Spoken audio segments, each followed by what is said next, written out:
Looking to lose weight but struggling to find the right foods to eat. While losing weight, it's essential to focus on nutrient-dense foods that can keep you feeling full and satisfied while providing essential vitamins and minerals. Here are some top foods to include in your diet. Leafy greens. Vegetables like spinach, kale, and lettuce are packed with essential vitamins and minerals, and they are also low in calories. Eating more leafy greens can help you feel full and satisfied without consuming too many calories. Eggs are an excellent source of protein, which can help you feel full for longer periods.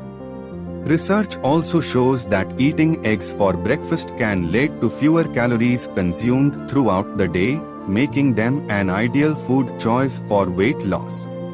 Lean meats.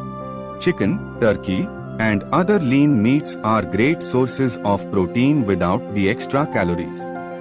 Eating more protein can help you build and repair muscle, which can boost your metabolism and help you burn more calories. Beans, peas, and lentils are high in fiber and protein, which can help you feel full and satisfied while also providing essential nutrients. Adding more legumes to your diet can help you consume fewer calories overall. Whole grains, foods like brown rice, quinoa, and whole grain bread are high in fiber, which can help you feel full and satisfied. Whole grains are also a great source of essential vitamins and minerals, making them an ideal food choice for weight loss. By incorporating these foods into your diet, you can make healthier choices and achieve your weight loss goals. Remember, it's essential to eat a variety of nutrient-dense foods and stay active to maintain a healthy weight.